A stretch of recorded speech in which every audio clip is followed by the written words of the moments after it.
اللہ سے تمہاری کوئی تعلقات نہیں ہے، اللہ تمہارا رب نہیں ہے، اللہ توبہ کرنے والوں کی توبہ پسند نہیں فرماتا۔ وہ تو واضح کہتا ہے کہ اگر آج تم نیکیاں کرنا شروع کر دو، پوری کائنات نیکیاں کرنا شروع کر دے اور گناہوں کو چھوڑ دے، میں اس پوری قوم کو ہلاک کر دوں گا اور ایسی قوم لاؤں گا جو گناہ کرے گی اور مجھ سے معافی مانگے گی۔ اسے تو معافی مانگنے والے پسند ہیں، اسے تو پسند ہو آپ لوگ، پھر کیوں تم وسیلے ڈھونڈتے پھر رہے ہو بھائی؟ پھر کیوں ڈھونڈتے پھر رہے ہو وسیلے؟ وہ تو ڈھونڈ رہا ہے کہ تم گناہ کر کے مجھ سے توبہ کرو، اور پھر فرشتوں کو کہتا ہے یہ فرشتوں دیکھ لو، اس کو یہ یقین ہے کہ ایک رب ہے میرا جو روز آخرت مجھ سے حساب لے گا، اس ڈر کے ساتھ یہ مجھ سے توبہ کر رہا ہے، تو تم گواہ ہو جاؤ کہ میں نے اس کی توبہ قبول کی۔ تو وہ تو واضح کہہ رہا ہے، پھر تم کیوں وسیلے ڈھونڈتے پھر رہے ہو بھائی؟ کس کے کندھے پہ رکھ کے بندوقیں چلا رہے ہو؟ اللہ تو تم سے راضی، بلا تو رہا ہے تہجد کے اندر تمہیں، کیوں نہیں اٹھتے تہجد کے اندر؟ کیوں نہیں بولتے کہ اس وقت وہ بولتے کہ آؤ میرے پاس، میں تمہاری سننے کے لیے تیار ہوں، تمہاری ماننے کے لیے تیار ہوں؟ نہیں اٹھتے، دن بھر ڈھونڈتے پھر اپنے خدا کو، نہیں ملے گا، ڈھونڈنا پڑے گا اپنے رب کو بھائی، رب کو تلاش کرو، اپنے اندر تلاش کرو، ملے گا۔ ہر تکلیف کا حل اللہ تعالیٰ ہی کو دور کرنے والا ہے۔ اچھا میں ایک واقعہ سنا رہا، دیکھیں دنیا کا سب سے بڑا جو شرک ہوا ہے، دنیا میں جو سب سے بڑا شرک اس ٹائم پھیلا ہوا ہے وہ ہے عیسائیوں کے اندر۔ تقریباً 2.25 ارب عیسائی حضرت عیسیٰ علیہ السلام کو اللہ کا بیٹا اور خدا مانتے ہیں۔ اب بات دیکھیں، یہاں سے شروع میں کر رہا ہوں۔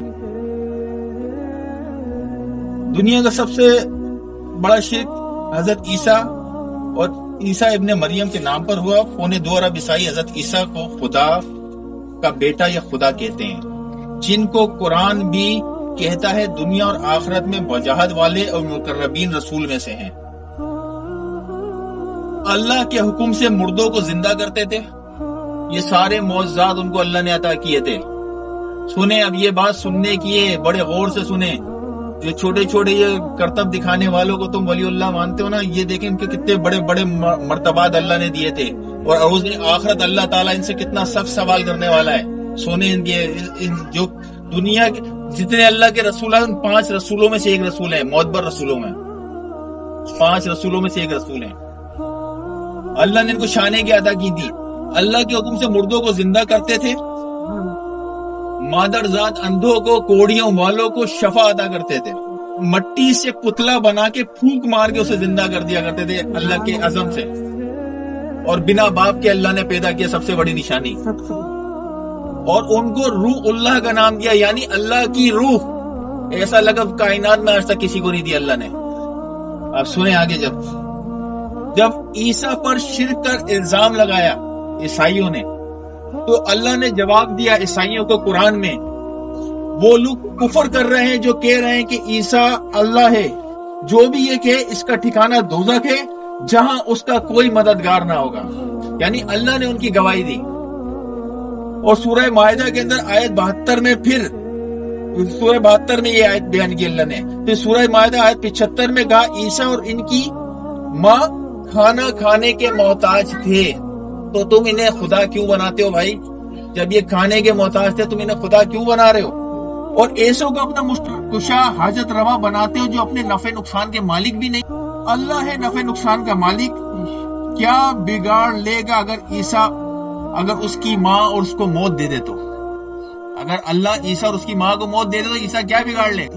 اور تمام لوگوں کو موت دے دے۔ اور یہی آیت اللہ نے ہمارے نبی کے حوالے سے بھی فرمائی کہ ہمارے نبی محمد صلی اللہ علیہ وسلم پر بھی یہ آیت ہے سورہ ملک کے اندر، اے نبی صلی اللہ علیہ وسلم آپ فرما دو اگر اللہ مجھے اور میرے ساتھیوں کو ہلاک کر دے تو ہم تو اس پر اختیار نہیں رکھتے، سورہ مائدہ کا آخری رکو ہے یہ۔ اور حشر کا میدان اللہ فرمائے گا چھوڑ کے اللہ کو چھوڑ کے معبود مان لے، یہ اللہ حساب لے رہا ہے حضرت عیسیٰ سے۔ اچھا، اب اللہ حساب لے رہا ہے حضرت عیسیٰ علیہ السلام سے، آخرت کے دن کا منظر کھینچ رہا ہے یہ۔ آخرت کے دن اللہ جانتے، یہ سورہ مائدہ کا آخری رکو جس میں اللہ حضرت عیسیٰ سے سوال کر رہے ہیں، اے عیسیٰ کیا تم نے کہا تھا کہ اپنی قوم سے تم نے کہا تھا کہ مجھے اور میری ماں کو معبود مان لو اللہ کو چھوڑ کے؟ عیسیٰ فرمائیں گے اللہ آپ جانتے ہیں یہ عیسیٰ نے نہیں کہا. عیسیٰ کہیں گے اللہ آپ پاک ہیں، میری کب یہ جرت ہے وہ بات کہوں جس کا میں اہل نہیں. اگر بالفرض میں نے ایسی کوئی بات کہی بھی ہے تو آپ کے علم میں تو ہوگا. تو جانتا ہے جو میرے دل میں ہے اور میں نہیں جانتا جو تیرے جی میں. یہ بات عام انسان نہیں، یہ وہ کہہ رہے ہیں جو ٹوپ کے 5 رسولوں میں سے. اب سوچ کے دیکھیں وہ لوگ جو کہتے ہیں کہ ہم جنت میں اپنے مریدوں کو لے کر جنت میں چلے جائیں گے، قبر میں مریدوں کی مدد کو آئیں گے. عیسیٰ کہیں گے یہ خواہش میرے دل میں بھی چھپی ہوگی تو تیرے علم میں تو ہوگی. اگر میرے دل میں یہ خواہش بھی تھی، چھپی ہوئی بھی ہے، میں ظاہر نہیں کر رہا، تو اللہ پھر بھی تو تیرے علم میں تو ہوگی نا، تو عالم الغیب ہے. بے شک تو غیب کا علم تو آپ ہی کے پاس ہے. عیسیٰ کہیں گے اللہ میں تو ان سے اتنا ہی کہتا تھا عبادت کرو اس اکیلے رب کی جو تیرا بھی رب ہے اور میرا بھی رب ہے. اور اللہ جب تک میں ان میں رہا ان پر گواہ تھا، جب تو نے مجھے اٹھا لیا پھر تو ہی ان کو دیکھ رہا تھا، تو ہر چیز پر تو ہی گواہ ہے. اب اگر تو انہیں عذاب دے تو تیرے بندے، اور اگر تو معاف کر دے تو غالب حکمت والا ہے اور بے پرواہ ہے، اور تجھے کون پوچھنے والا ہے. تو اللہ فرمائے گا کہ شرک کی کوئی معافی نہیں. پھر اللہ کا جواب سنیے، آج وہ دن ہے کہ سچوں کو ان کا سچا عقیدہ ہی فائدہ دے گا.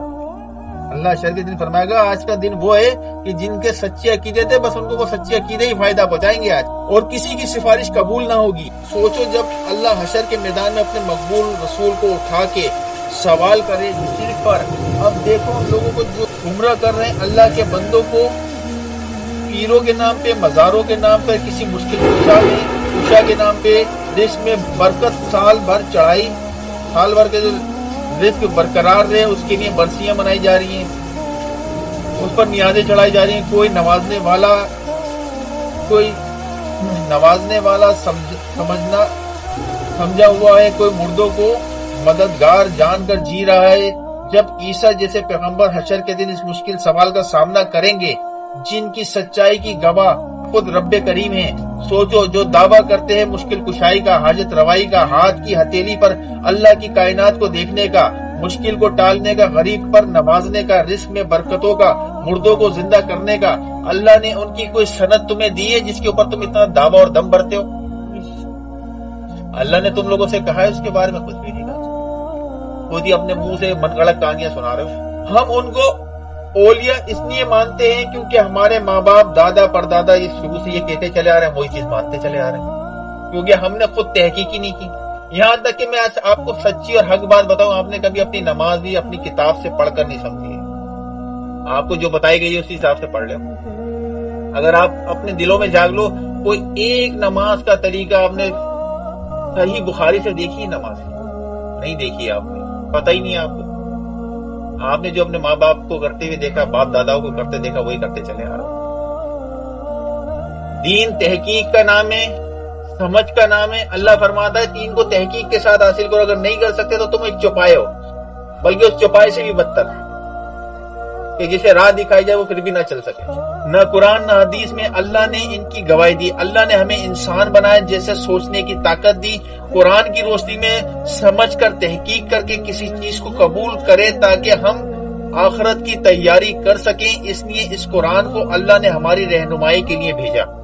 اب ہم قرآن کو آیتوں سے ان پر غور کرتے ہیں کہ مردوں سے مرادیں مانگی جا سکتی ہیں، یا مقبول بندے وسیلے دے سکتے ہیں، کیا یہ اللہ کے پاس ہماری سفارش کر سکتے ہیں، یا کسی ولی کے ساتھ یہ مدد کا الفاظ لگایا جا سکتا ہے. کیونکہ اکثر ہمارے ایک معمول ہے کہ ہم المدد کا بھی الفاظ لگاتے ہیں، جو کھلا شرک ہے کہ ہم مدد کے لیے پکارا جا رہا ہے، یہ کھلا شرک ہے. لگایا جا سکتا ہے. ہم قرآن سے ان باتوں کو سمجھتے ہیں. اللہ ہماری ہدایت فرمائے اس مسئلے کا. اب ہم آتے ہیں شرک کی ان آیتوں پہ جس کی اب میں بات کر رہا ہوں. اب قرآن براہ راست ان آیتوں کو بتائے گا کہ آپ لوگ کہاں کھڑے ہوئے ہو.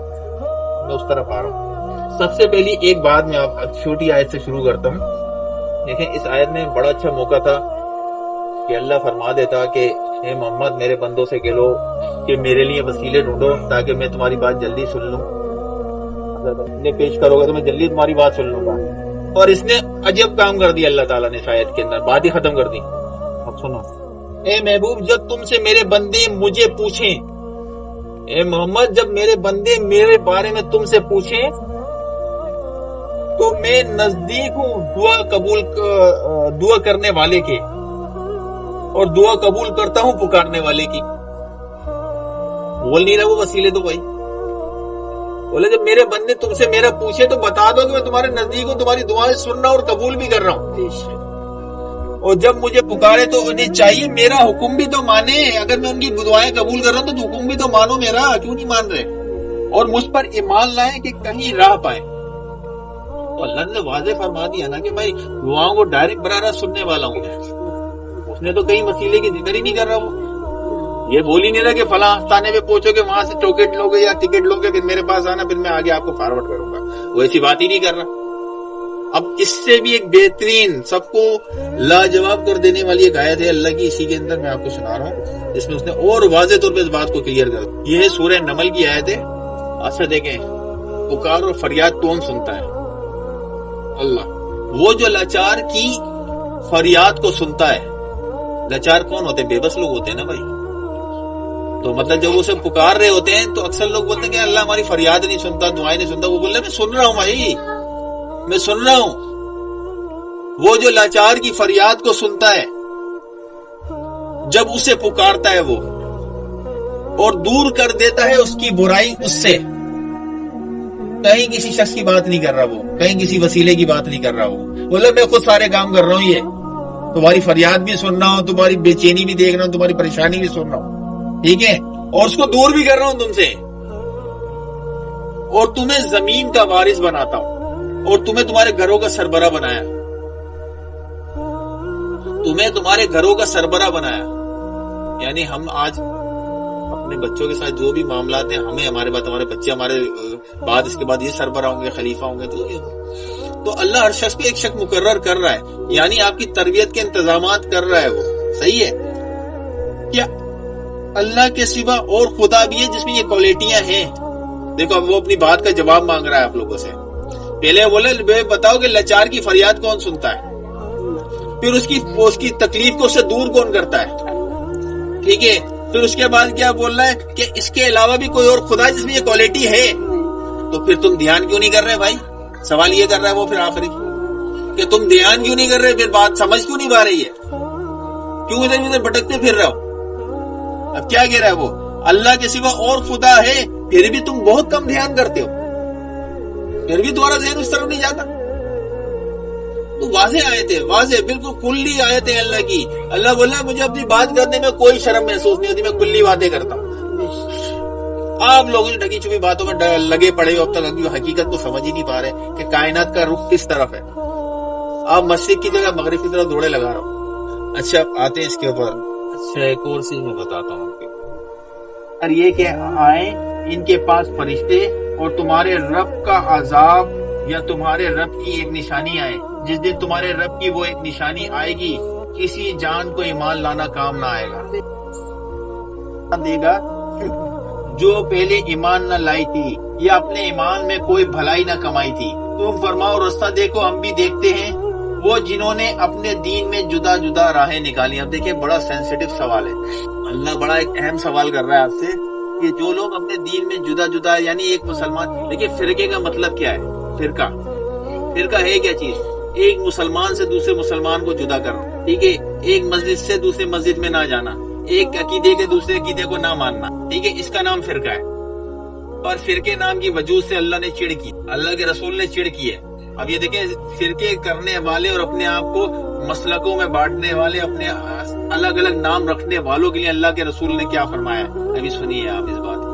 جو لوگ خود کو سنی، شیعہ، بریلوی، اہل حدیث، دیوبندی کے فخر محسوس کرتے ہیں، اس کے بارے میں اللہ اور اس کے رسول نے کیا کہا ہے سنیے ذرا اس بات. وہ جنہوں نے اپنے دین میں جدا جدا راہیں نکالی اور کئی گروہ ہو گئے، اے محبوب تمہارا ان سے کوئی بھی تعلق نہیں ہے. جو اپنے آپ کو مسلمان سے زیادہ کوئی اور مسلک کے نام سے دینا پسند کرتے ہیں، محمد تمہارا ان سے کوئی بھی واسطہ نہیں ہے، ٹھیک ہے.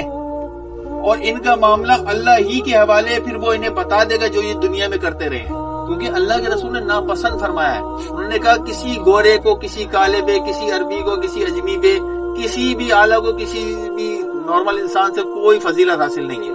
اب آپ بولو کہ میں سب سے اعلیٰ، سب سے برتر، تو وہ پھر مسلمان ہٹا کے آپ دوسری سے لے جاؤ تو معاملہ ہی خراب ہو گیا نا. اللہ نے جس نام سے تمہیں آپ کے کیا نا حضرت ابراہیم علیہ السلام کے نام سے یہ منسوب ہے ہمارا اسلام مسلمان نام نا، کیونکہ یہ نام ہمارا تجویز حضرت ابراہیم علیہ السلام نے کیا تھا. انہوں نے کہا تھا تو ان کی اولادوں میں سے محمد صلی اللہ علیہ وسلم پیدا ہوئے، تو ان کے بعد وہ نام ہمیں ملا ہے. ہم نے کیا کیا؟ سن 1800 کے بعد سے اپنے آپ کو مسلکوں میں بانٹ دیا. اس سے پہلے کوئی جانتا نہیں تھا سنی کون ہے، بریلوی کون ہے، دیوبندی کون ہے، کچھ نہیں پتا تھا. اس کے بعد سے آپ سنی بھی ہو، بریلوی بھی، دیوبندی بھی، اہل حدیث بھی ہو اور شیعہ بھی ہو. انہوں نے اپنے دین میں جدا جدا راہیں نکالی. ان کا معاملہ اللہ ہی کے حوالے. پھر وہ انہیں بتا دے گا جو یہ کرتے تھے، جو ایک نیکی لائے اس کے لیے اس جیسی 10 ہیں، اور جو برائی لائے تو اسے بدلہ نہ ملے گا مگر اس کے برابر، اور ان پر ظلم نہ ہوگا. تم فرماؤ بے شک مجھے میرے رب نے سیدھی راہ دکھا دی، ٹھیک دین ابراہیم میں ملت جو ہر باطل سے جدا تھے اور مشرک نہ تھے. تم فرماؤ بے شک میری نماز، میری قربانیاں، میرا جینا، میرا مرنا اللہ کے لیے ہیں جو رب ہے سارے جہان کا، اس کا کوئی شریک نہیں. مجھے یہی حکم ہوا ہے کہ میں سب سے پہلا مسلمان ہوں. تم فرماؤ کہ اللہ کے سوا اور رب چاہوں، حالانکہ وہ ہر چیز کا رب ہے، اور جو کوئی کچھ کمائے اسی کے ذمے ہے، اور کوئی بوجھ اٹھانے والی جان دوسرے کا بوجھ نہیں اٹھائے گی. آخرت کے دن جتنے دعوے اور دم بھر رہے ہیں کہ ہم وہاں پہ فلاں ہوں گے فلاں ہوں گے، کوئی کچھ نہیں ہوگا. اس کو اپنا بوجھ اٹھانے کے لائق نہیں ہوگا. وہ پھر تمہیں اپنے رب کی طرف پھرنا ہے، وہ تمہیں بتا دے گا جس میں اختلاف کرتے تھے، اور وہی ہے جس نے زمین میں تمہیں نائب کیا اور تم نے ایک کو دوسرے پر درج و بلندی دی کہ تمہیں آزمائے اس چیز میں جو تمہیں عطا کی. بے شک تمہارے رب کو عذاب کرتے دیر نہیں لگتی، بے شک وہ ضرور بخشنے والا مہربان ہے. اس کے بعد بخشش کی دعائیں کرتے مان لینے کے بعد کہ اب تمہاری بخشش ہوگی.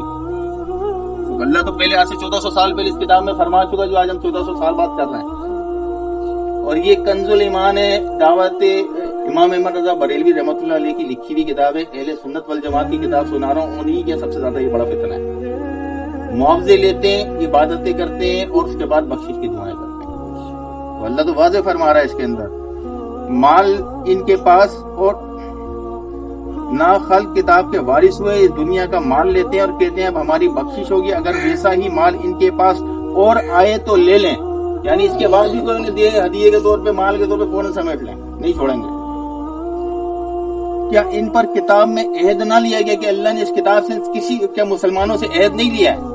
اللہ فرما رہا ہے کہ میں نے ان سب سے عہد نہیں لیا تھا کہ اللہ کی طرف نسبت نہ کریں مگر حق، اللہ کے سامنے وہ بات کریں جو اس کے لیے حق ہے. جس نے اللہ پہ جھوٹ مانا گویا اس نے اللہ پہ بہتان مانا، اور جس نے اللہ پہ بہتان مانا وہ اپنا ٹھکانہ جہنم میں ڈھونڈے.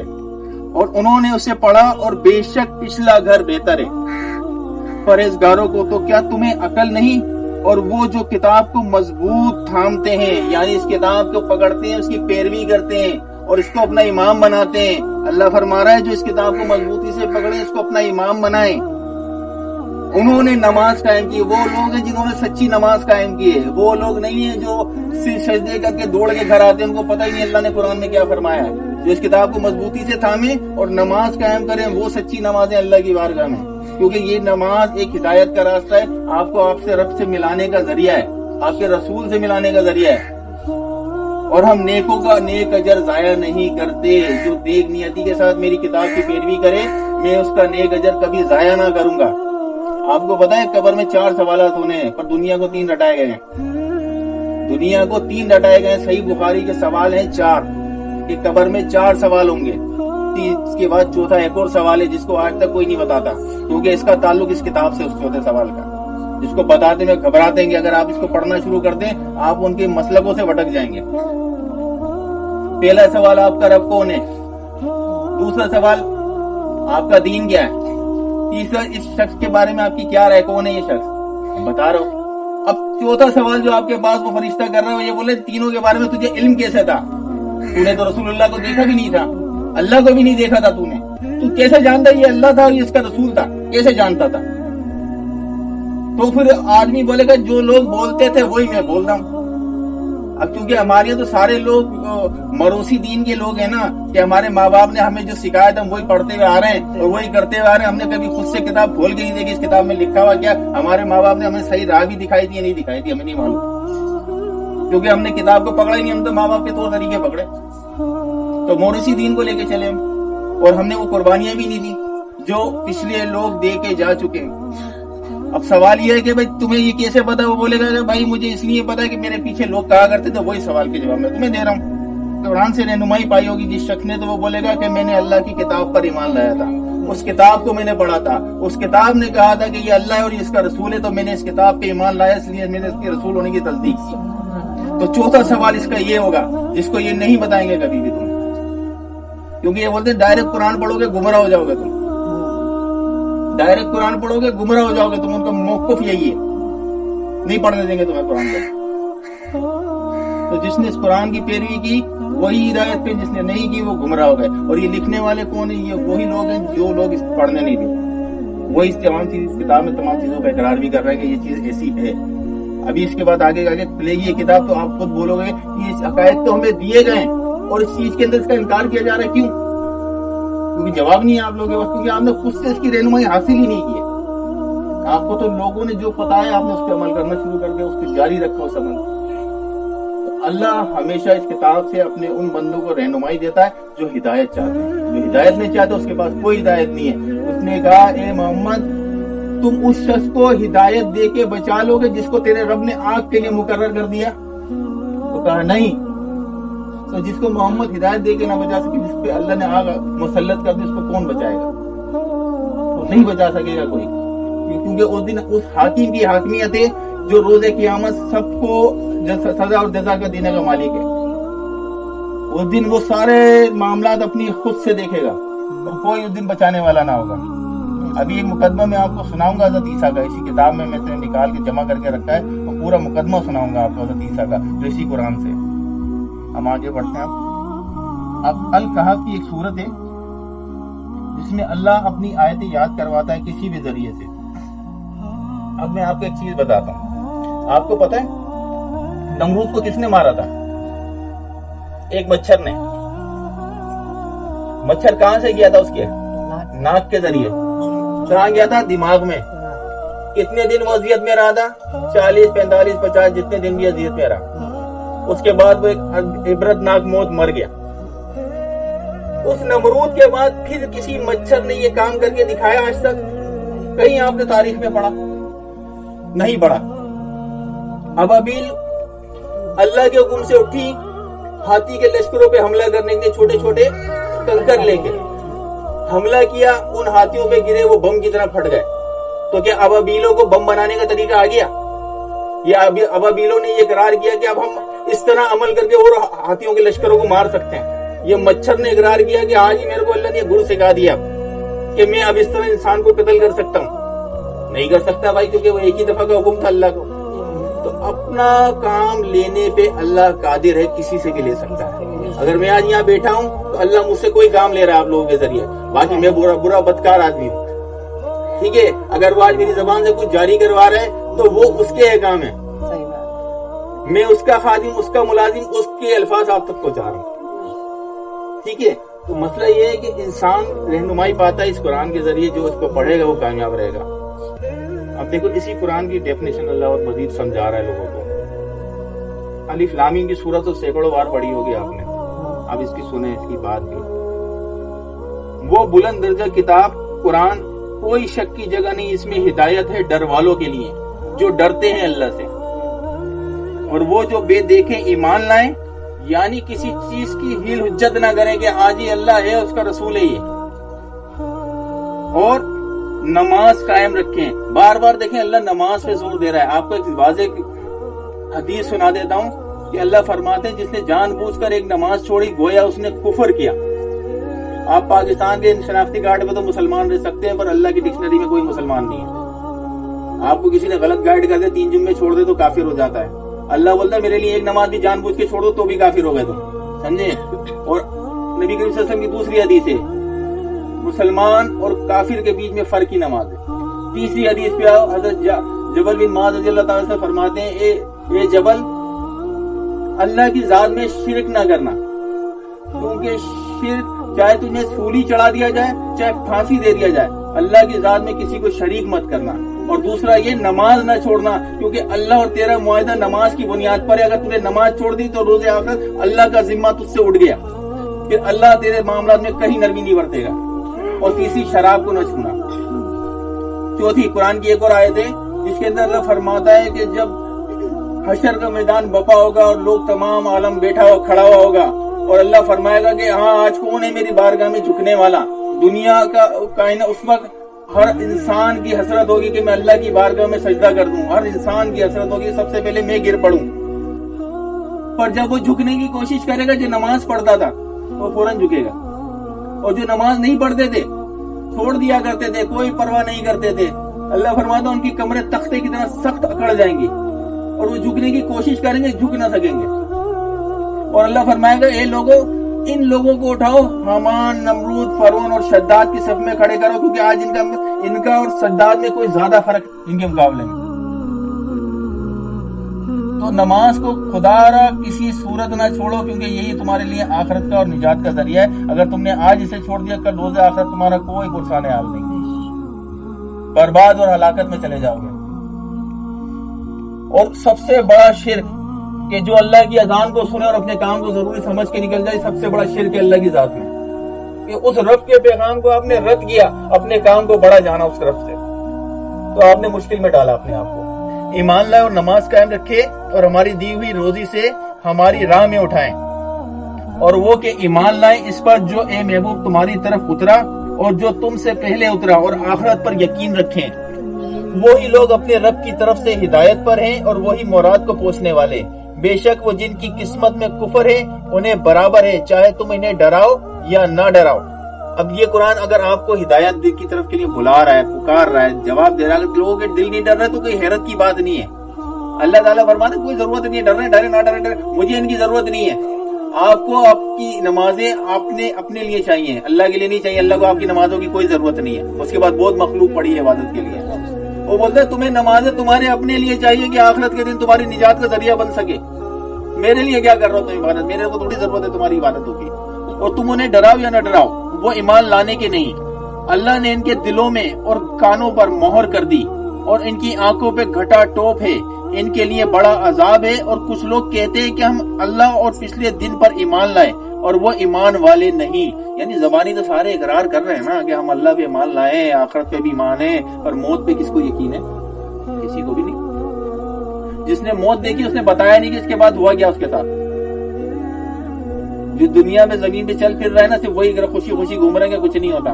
نکلو تو صحیح زمین کے گڑھے کے اندر. اس کے نبی کریم صلی اللہ علیہ وسلم کی حدیث ہے اگر تمہیں پتہ چل جائے کہ تم مردہ دفنانے کے بعد تمہارے مردے کے ساتھ کیا ہو رہا ہے تو تم اپنے خوف کے مارے مردے دفنانا بند کر دو گے.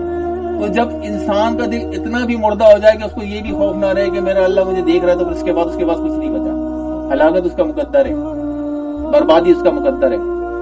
جیلے جتنے دن جینا کوئی مسئلہ نہیں ہے. اللہ کی پکڑ ان قریب ہے. اللہ کی پکڑ ہر سرکش کے اوپر ان قریب ہے. جس نے نماز کو چھوڑا اللہ کے احکامات کو چھوڑا اللہ کے رسول کے احکامات کو چھوڑا اپنے دیتے ہیں اپنی جانوں کو اور انہیں شعور نہیں اور ان کے دلوں میں بیماری ہے تو اللہ ان کی بیماری اور بڑھا دی اور ان کے لیے دردناک عذاب ہے بدلہ ان کے جھوٹ کا. کیونکہ ساری زندگی جھوٹ پہ تو گزر گئی انسان کی. اس آس کے اوپر اس یقین کے اوپر کہ اللہ تعالیٰ شاید کوئی بہتری اور بھلائی فرما دے. اور بھلائی اچھا اللہ سے ہدایت سب مانگ رہے ہیں. دیکھ سب سے بڑا اللہ کے ساتھ مذاق دیکھیں سب سے بڑا مذاق جس کو دیکھو نمازوں میں گرا ہدایتیں مانگ رہے ہیں. ابھی ہدایت تو قرآن ہے سب گھر میں پڑا ہوا ہے. بھائی اللہ کہتا ہے میں اس قوم کی حالت نہیں بدلتا جو اپنی حالت خود نہ بدلنا چاہے. اب اللہ کا کلام ہی نہ کھولو تو وہ ہدایت تمہیں کہاں سے دے گا. کلام آپ کھولنے ہی نہیں چاہتے. ایک صفحہ پڑھتے ہو بیدار ہو جاتے ہو. صبح اگر کاروبار میں پڑھتے بھی تو ایک صفحہ پڑھتے وہ بھی برکت کے لیے ہدایت کے لیے. خیال ہی نہیں ہوتا کہ ہمیں ہدایت کے لیے پڑھنا ہے. بھائی سب سے پہلے اس بات کا مفہوم سمجھو یہ اللہ کا وہ کلام ہے جو گفتگو فرما رہا ہے آپ سے. اللہ آپ سے بات کر رہا ہے اس کتاب کے ذریعے. بھائی اللہ آپ سے بات کر رہا ہے اس کتاب کے ذریعے. آپ کو کاروبار کے نسخے نہیں بتا رہا. آپ کے مردوں کو جان چھڑانے کا راستہ نہیں دکھا رہا ہے اس میں. وہ بول رہے مجھ سے بات کرو میں تمہیں راستہ دکھاؤں. میرے پاس آنے کا راستہ کیا ہے جنت میں داخل ہونے کا راستہ کیا ہے جہنم سے بچنے کا راستہ کیا ہے شیطان مردود سے جان چھڑانے کا راستہ کیا ہے. وہ راستہ دکھا رہا ہے اس سے آپ کو. آپ معلوم ہے راستہ کوئی مسئلہ نہیں ہے. یہ وہ کتاب ہے اللہ فرماتا کہ میں پہاڑ پہ اتارتا تو پھٹ کے ریشہ ریشہ ہو جاتا. تو ہمارے دلوں کو کیا ہو گیا پہاڑ سے بھی مضبوط ہے کیا. ہمارے دل پہاڑوں سے بھی مضبوط ہیں. اتنا سن کر کہ ہمارے دل نماز کی طرف نہیں بھاگتے. قرآن کھولنے کے لیے نہیں بھاگتے، ڈرے اس وقت سے کہ اللہ کا کی پکڑ آ جائے اور کوئی انسان اس کے قہر سے بچ نہ سکے، ڈرے اس وقت سے۔ اللہ ہم سب کو بچانے والے۔ اس سے بڑھ کر ظالم کون جسے اس کے رب کی آیتیں یاد دلائی جائیں۔ اب یہ قرآن آپ لوگوں کو سنا رہا ہوں، اللہ کا پیغام یاد کرا رہا ہوں کہ یہ دیکھیں کلام ہے اللہ کا، اللہ احکام دے رہا ہے اس کے ذریعے آپ کو، اللہ اپنی بات سمجھا رہا ہے آپ کو، یہ بتا رہا ہے، اور وہ ان سے منہ پھیر لیں اور اس کے ہاتھ جو آگے بھیج چکے اسے بھول جائیں۔ یعنی جو آپ نے پیچھے عمل کر لیے ہیں وہ تو آپ یاد ہی نہیں کر رہے نا، وہ تو بول رہے ہیں جو ہوا تھا یار وہ ہو گیا، اب جو ہو رہا ہے ہمارے ساتھ ذاتی ظلم ہو رہا ہے، یعنی پچھلے عمل کی طرف نظر ہی نہیں پڑ رہی ہے کہ ہم نے پیچھے بھی کچھ غلطیاں کی تھی، اس کی پکڑ ہماری اللہ یہاں کر رہا ہے، بھول جائیں۔ اور ہم نے ان کے دلوں پر غلاف کر دیے ہیں کہ قرآن کو نہ سمجھیں، ڈرے اس وقت سے کہ اللہ آپ کے دلوں کو غلاف پہ ڈھانپ دے اور آپ کو قرآن سمجھ میں بھی نہ آئے، ڈرے اس وقت سے۔ اللہ کہتا ہے میں اپنی بات کہتے میں کوئی شرماتا نہیں، کوئی گھبراتا نہیں، میں اپنی بات کھل کے کہتا ہوں چاہے آپ سمجھو نہ سمجھو۔ واضح کہہ رہے ہیں کہ اسے بھول جائیں، ہم نے ان کے دلوں پر غلاف کر دیے ہیں کہ قرآن نہ سمجھیں، اور ان کے کانوں میں گرانی یعنی کوئی ایسی چیزیں ڈال دی ہیں کہ ان کے کانوں میں آواز بھی نہ جائے قرآن کی، سمجھ کا مفہوم بھی سمجھ میں نہ آئے قرآن کا۔ اور اگر تم انہیں ہدایت کی طرف بلاؤ تو جب بھی ہرگز کبھی نہ راہ پائیں گے، یہ پھر بھی راہ نہ پائیں گے۔ اگر ان کے سامنے مردے بھی زندہ ہو کے کھڑے ہو جائے نا کہ اللہ نے زندہ کر دیے، تب بھی یہ راہ نہیں پائیں گے، کیونکہ اللہ چاہتا نہیں ان کو راہ دینا۔ اور جسے اللہ گمراہ کرے ڈرے اس وقت سے جسے اللہ گمراہ کرے، اس کے بعد کوئی نجات نہیں۔ اور تمہارا رب بخشنے والا اور رحم والا ہے، اگر وہ انہیں ان کے کیے پہ پکڑتا تو جلد ان پر عذاب بھیجتا، بلکہ ان کے لیے ایک وعدے کا وقت ہے، یعنی اس نے قیامت کا وعدہ کر رکھا، اگر وہ قیامت کا وعدہ نہ کرتا تو ہر انسان کو اس کے کیے کی سزا ہاتھ کے ہاتھ دیتا، پر وہ اس نے وعدہ کر کے معاملہ وہاں روک دیا، جس کے سامنے کوئی پناہ نہ پائیں گے۔ یعنی جب وہ قیامت نافذ ہوگی پھر کسی پناہ کی انتظار نہ کیجیے، کوئی مدد نہیں آئے گی، کوئی وسیلہ نہیں آئے گا، کوئی سرگش نہیں آئے گا، کوئی مددگار نہیں پہنچے گا، کوئی وسیلہ نہیں مدد کے لیے آپ کے پاس حاضر ہوگا، کوئی نہیں ہوگا، کیونکہ اس وقت اللہ کی بادشاہت ہوگی، اس رحمان کی، اس قہار کی بادشاہت ہوگی، اس کے سامنے سب بے بس بے یار و مددگار بڑے ہوں گے۔ عیسیٰ بھی یا نفسی نفسی کر رہے ہوں گے، آدم بھی نفسی نفسی کر رہے ہوں گے، موسیٰ بھی نفسی نفسی کر رہے ہوں گے، سب نفسی نفسی کر رہے ہوں گے، کسی کو کسی کی کیا پڑی ہوگی۔ اچھا اب یہ آپ کو ایک آیت سناتا ہوں، آپ اپنے گھر والوں سے کتنا پیار کرتے ہو؟ سب اپنی اولاد سے، اپنے بہن بھائی بیوی بچوں سے کتنا پیار کرتے ہیں، کتنا پیار کرتے ہیں؟ ہلکا سا سر میں درد ہوتا ہے، کان میں درد ہوتا ہے، بخار ہوتا ہے تو کیا ہوتا ہے؟ تڑپتے ہو پوری پوری رات کہ کسی طرح اس کی طبیعت صحیح ہو جائے، کسی طرح اس کے معاملات صحیح ہو جائے، یعنی آپ سے اتنا بھی برداشت نہیں ہو رہا تھا۔ اور اللہ اس قرآن کیا فرما رہا ہے اس شخص کے لیے، سنو کہ اس شخص کی کتنی بری حال ہوتی اگر اس نے اپنے گھر کی تربیت صحیح نہیں کی، اگر اس شخص نے اپنے گھر کی تربیت صحیح نہیں کی، وہ روز آخرت اپنے گھر والوں کے ساتھ ہارے گا بدترین۔ اور جب آدمی کو تکلیف پہنچتی ہے تو اپنے رب کو پکارتا ہے اس طرح جھکا ہوا، پھر جب اللہ اسے اپنے پاس سے کوئی نعمت دی تو بھول جاتا ہے جس نے پہلے پکارا تھا، اور اللہ کے لیے برابر والے ٹھہرانے لگتا ہے، یعنی معبود تو اللہ ہے، دے بھی اللہ رہا ہے، پر وسیلے دوسروں کو ٹھہرا رہا ہوتا ہے کہ جی ان کے تو فیل میرا اللہ نے جلدی کام کرا دیا، اور اللہ کو کیا پڑی کہ کسی کے کہنے میں تمہارا کام کرائے؟ اس کا تو کوئی دربار بھی نہیں ہے اس کے دروازے پہ، بھائی آستانے پہ جانے کے لیے تو پھر بھی آپ کو بات چوٹی والے کو ٹوکن دینا پڑے گا، اس کے پاس تو دربان بھی نہیں ہے، وہ تو ڈائریکٹ رجوع کر لو بھائی مجھ سے۔ تو وہ وسیلے ٹھہرانے لگتا ہے کہ اس کی وجہ سے میرا یہ کام ہو گیا، ٹھہرانے لگتا ہے تاکہ اس کی راہ سے بہکا دے۔ تم فرماؤ تھوڑے دن اپنے کفر کے ساتھ اور برت لو، اگر تمہیں ایسا لگتا ہے نا تو اپنے کفر کے ساتھ تھوڑا اور برت لو تم، بے شک تم دوستیوں میں ہو، کیا وہ جسے فرما برداری میں رات کی گھڑیاں گزاری، سجدے میں، سجود میں اور قیام میں، آخرت سے ڈرتا اور اپنے رب کی رحمت کی آس لگائے، کیا وہ نافرمانوں جیسا ہو جائے گا؟ تم فرماؤ کیا برابر ہیں جاننے والے اور انجان؟ نصیحت تو وہی مانتے ہیں جو عقل والے۔ تم فرماؤ میرے بندو جو ایمان لائے اپنے رب سے ڈرو، جنہوں نے بھلائی کی ان کے لیے اس دنیا میں بھلائی ہے، اور اللہ کی زمین وسیع ہے، صابروں ہی کو اس کا ثواب بھرپور دیا جائے گا بے گنتی۔ تم فرماؤ مجھے حکم ہے کہ اللہ کو پوجوں اس کا بندہ ہو کر مجھے حکم ہے کہ میں سب سے پہلے گردن رکھوں، تم فرماؤ بالفرض اگر مجھ سے نافرمانی ہو جائے، یہ رسول اللہ فرما رہے ہیں کہ بالفرض اگر مجھ سے بھی نافرمانی ہو جائے تو مجھے بھی اپنے رب سے بڑے دن کے عذاب کا ڈر ہے۔ تو وہ لوگوں کا سوچو جو بڑے بڑے دنیا میں آج کے دور میں دعوے کر رہے ہیں کہ ہم تو ہمارے جب تک جنت میں نہ جائیں گے جب تک ہمارے مریدین نہ لے جائیں اپنے ساتھ۔ ان سے پوچھو جو بولتے ہیں ہمارے ہاتھ پہ رائے کی دانے کی طرح کائنات، ان سے پوچھو یہ تو رسول خدا جو کہہ رہے ہیں کہ مجھے اس دن کا ڈر لگا ہوا ہے، تو وہ لوگ کیسے دعویٰ کر رہے ہیں کہ ہم تو جنت میں لے جائیں گے؟ قبروں کے اندر اپنے مریدین کی جا کے صفائیاں پیش کریں گے، ان کی نکیر کو کیسے پیش کریں گے بھائی؟